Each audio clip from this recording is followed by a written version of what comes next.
Luke Stats, Sport Next Level.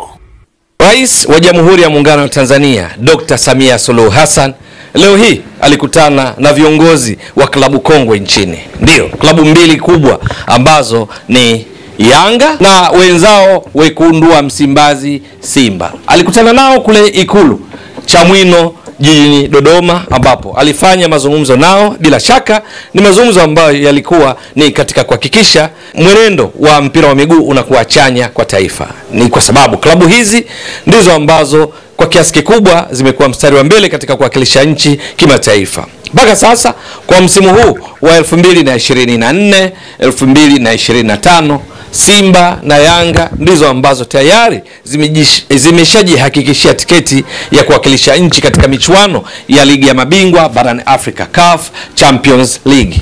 Tofauti yao tu ni kwamba mpaka sasa haijafahamika bado nani atakuwa bingwa, nani atashika nafasi ya pili. Ingawa kwenye msimamo wa ligi kuu Tanzania bara wanaoongoza ni Yanga wakiwa kileleni wana pointi 73, ilhali Simba ikiwa katika nafasi ya pili yenyewe ina pointi 72.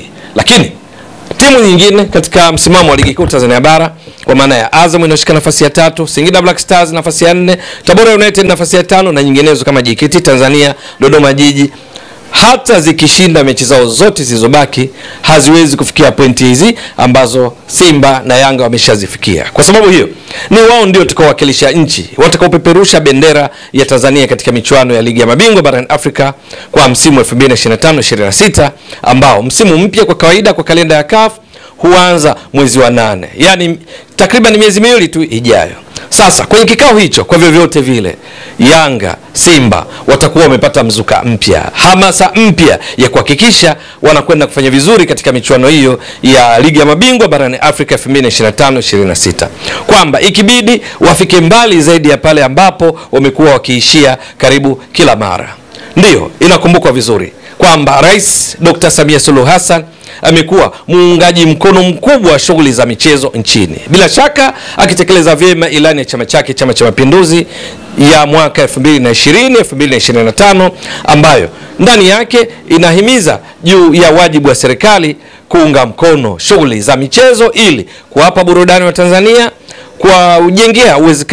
kuwajengea uwezo wa kuwa na afya bora kwa kushiriki michezo, lakini kubwa zaidi kujihakikishia kupata ajira na kipato, na hasa kwa vijana. Sasa mpira wa miguu ni miongoni mwa michezo ambayo imekuwa ikiajiri vijana wengi kwa ajira moja kwa moja, lakini pia ajira zisizo moja kwa moja. Lakini kubwa zaidi umekuwa ukileta burudani, umoja na mshikamano miongoni mwa Tanzania. Kwa sababu hiyo haishangazi hata kidogo kwa Rais Samia, ambaye pia ni muungaji mkono mkubwa binafsi wa shughuli za michezo, kuona akiziunga mkono klabu zetu hizi na nyinginezo, na pia timu za michezo mbalimbali za taifa, lakini pia kwenye michuano ile ya klabu. Mfano mzuri ni hivi karibuni ambapo Simba, Yanga, timu za taifa za wanawake, wanaume katika mpira wa miguu, natolea tu mfano maana michezo iko mingi, wamekuwa wakihakikishiwa tuzo ya ile zawadi maarufu inaitwa goli la mama. Ndio, goli la mama kwa maana kwamba lenyewe lipo pale ambapo timu zetu zinaposhiriki michuano ya kimataifa ya klabu ya CAF, lakini pia kwenye michuano ya timu za taifa zinapopata ushindi, kila goli huwa na tuzo yake ya mamilioni ya fedha. Matokeo yake ni nini? Sio tu kwamba wachezaji klabu hupata fedha, lakini kubwa zaidi ni ishara, ni uungwaji mkono wa moja kwa moja kutoka kwa Rais wa Jamhuri ya Muungano wa Tanzania, Amiri Jeshi Mkuu Dr. Samia Suluhu Hassan. Kwa maana kwamba wachezaji wanapokuwa uwanjani wanajua miongoni mwa Watanzania unaounga mkono ni namba 1 Dr. Samia Suluhu Hassan. Matokeo yake kujituma kwao, wakijijua wana wajibu wa kuwapa furaha wa Tanzania, matokeo yamekuwa yakionekana uwanjani. Hivi sasa karibu ranks zote za mpira wa miguu Tanzania imekuwa ikifanya vizuri sana kulinganisha na miaka ya nyuma. Under 20, under 17, wale wakubwa kwa wanaume na wanawake zote zimekuwa zikifanya vizuri. Hapa ilipo timu ya taifa ya wanawake imefuzu finali za AFCON almaarufu kama WAFCON zinazofanyika kule nchini Morocco. Ukiwa ni mfano moja wapo tu, Morocco kuanzia Julai 5 mpaka Julai 26. Timu ya taifa Tanzania ni miongoni mwa mataifa 12 tu yaliyofuzu kwenye finali hizo. Lakini timu ya taifa ya wanaume nayo imefuzu finali za AFCON zitakazofanyika Morocco mwaka huu. Na mwaka 2027 Tanzania ni miongoni mwa nchi 3 wenyeji katika michuano ya AFCON. Wao, Kenya na Uganda wanaandaa fainali hizo kwa mara ya kwanza katika historia ya nchi. Yote hayo ni mfano tu chini ya Rais Dr. Samia Suluhu Hassan. Simba na Yanga hivi karibuni zimekuwa zikifanya vizuri. Kuna mengi yamefanyika kwenye klabu hizi, uongozi madhubuti kwenye klabu hizi, lakini uungwaji mkono wa wadhamini, lakini vile vile uungwaji mkono wa Rais wa Jamhuri ya Muungano wa Tanzania Dr. Samia Suluhu Hassan na serikali yake, ambapo zinaposhiriki michuano ya kimataifa, lile goli la mama, ule uungwaji mkono wa Rais Samia umekuwa ukiziongezea hamasa kweli kweli. Manake ni nini? Kuna uwezekano klabu hizi baada ya kikao kilicho Dodoma zikawa na mzuka mpya kwa ajili ya michuano ijayo. Ni dhahiri kwamba wapinzani wa Yanga, wapinzani wa Simba kwenye michuano ya Ligi ya Mabingwa barani Afrika CAF kwa msimu 2025-26 wana kazi kubwa. Ni kwa sababu tu ya mzuka huo uliotokana na kikao kule Dodoma, miongoni mwa yale waliozungumza, ama ishara tu kwa Rais wa Jamhuri ya Muungano wa Tanzania kwa klabu hizi ambazo zinakwenda kupeperusha bendera ya Tanzania. Ikumbukwe hivi karibuni uungwaji huo mkono wa kutosha kutoka kwa Rais na serikali yake umeleta matokeo chanya kwa klabu hizi ambazo ndizo zimepata fursa ya kuwakilisha nchi katika michuano ya klabu ya CAF kama sehemu ya klabu zilizopata tiketi hizo. Ni kwamba Simba kwa mfano, tangu msimu wa 2018-19 Simba imekuwa ikistruggle kuhakikisha walau inafika hatua nusu finali ya michuano ya CAF. Ni kuanzia msimu huu ambapo uwekezaji umekuwa mkubwa zaidi ndani ya klabu ya Simba, wakiwa wanaungwa mkono na miongoni mwa watu wanaoiwezesha kifedha Mo Dewji kupitia kampuni ya Mohamed Enterprises Limited. Simba wamekuwa wakifika hatua ya robo finali. 18-19 Simba walishia hatua robo finali Ligi ya Mabingwa barani Afrika, wakatolewa na TP Mazembe kwa jumla ya mabao 4-1. Baada ya bila jijini Dar es Salaam wakafungwa 4-1 kule Lubumbashi nchini Kongo, wakaishia robo finali. 2020-21 Simba wakaishia robo finali ya Ligi ya Mabingwa barani Afrika wakitolewa na Kaizer Chiefs ya Afrika Kusini. 4-0 wamefungwa kule Afrika Kusini, wakashinda 3-0 jijini Dar es Salaam, wakatolewa 4-3. 21-22 Simba walishia hatua robo finali kombe la shirikisho, wakatolewa na Orlando Pirates ya Afrika Kusini, walishinda 1-0 jijini Dar es Salaam, wakafungwa 1-0 Afrika Kusini mikwaju ya penalty, wakatolewa tena robo finali. 2022-23 Simba wakatolewa tena robo finali na Wydad Casablanca Ligi ya Mabingwa barani Afrika, wakashinda 1-0 jijini Dar es Salaam, wakafungwa 1-0 kule Mohamed wa 5 kwenye uwanja huo kule nchini Morocco, matokeo ya jumla 1-1 mikwaju ya penalty, Simba wakatolewa. Msimu uliopita 23-24 Simba wakatolewa tena robo finali Ligi ya Mabingwa barani Afrika, wakafungwa 1-0 kwa Mkapa jijini Dar es Salaam, wakafungwa 2-0 kule nchini Misri, wakatolewa 3-0 na Al Ahly waliokuja kuwa mabingwa Ligi ya Mabingwa barani Afrika. Matokeo yake ikawa ishangazi kuona watani zao wakiwatania kwa jina la mwaka robo, kwa sababu kila mwaka wanaishia robo finali.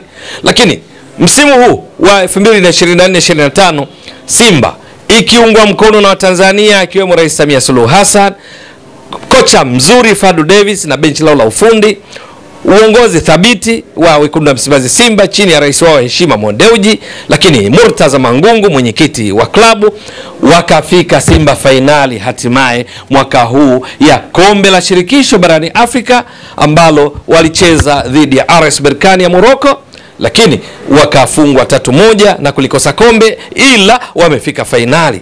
Katika mafanikio hayo huwezi kuacha uungwaji mkono kutoka kwa Rais Samia Suluhu Hassan, ambaye sio tu lile goli la mama lilotoka kulielezea, wakati mwingine serikali yake imekuwa ikitoa mpaka ndege kwa ajili ya kusafirisha timu zetu kwenda katika mechi za nje ya nchi, na hivyo kuhakikishia usafiri wa uhakika, tena gharama zote ikizibeba serikali. Hata Simba wakati wanakwenda kucheza mechi ya nusu finali dhidi ya Stellenbosch kabla ya kufuzu kwa finali walipata ndege, lakini pia gharama za malazi na chakula yote kutoka serikalini.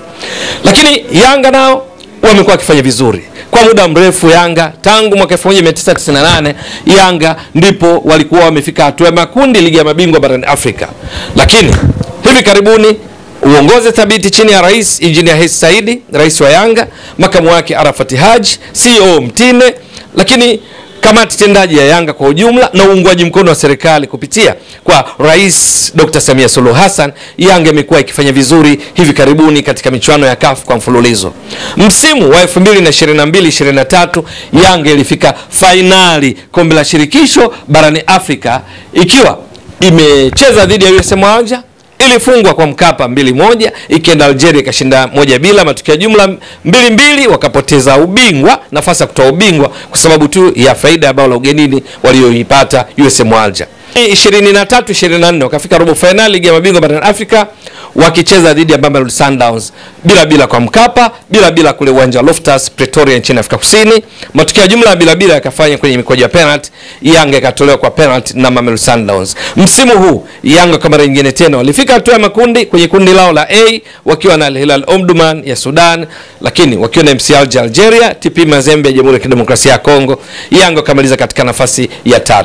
Kwa sababu hiyo kukutana kwao na Mheshimiwa Rais Dr. Samia Suluhu Hassan leo hii Ikulu kule Chamwino jijini Dodoma ni dhahiri kwamba sio Yanga sio Simba watakao kubali kuishia walipoishia kwa msimu huu na misimu iliyopita, kwamba watakuwa wamepata mzuka zaidi, kusajili kwa usahihi, kusajili vizuri zaidi na kuongeza ari ya mapambano kuhakikisha wanatimiza ndoto za Watanzania kwa kuona klabu hizi zikifanya vizuri zaidi kwenye ligi ya mabingwa barani Afrika, kwamba zivuke hatua ya robo finali, ziende nusu finali na ikibidi kutoa ubingwa ili kuwapa furaha wa Tanzania, kumpa furaha Amiri Jeshi Mkuu Rais Dr. Samia Suluhu Hassan ambaye uungaji wake mkono kwa klabu hizi na michezo mingine na timu nyingine za mchezo wa soka umekuwa hauna mfano.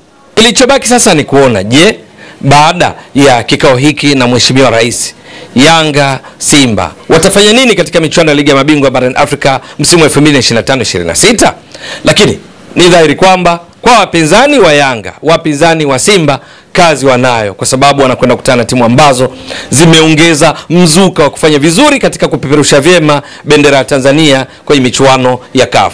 Ewe mtazamaji wa Mbwaduke Stats Sport Next Level, endelea kuunga mkono channel hii kwa kuhakikisha kama una subscribe, una share, una like na kucomment. Mwasilishaji wako ni mimi Ramadhani Mbwaduke almaarufu kama Mzee wa Data. Shukran jazilan.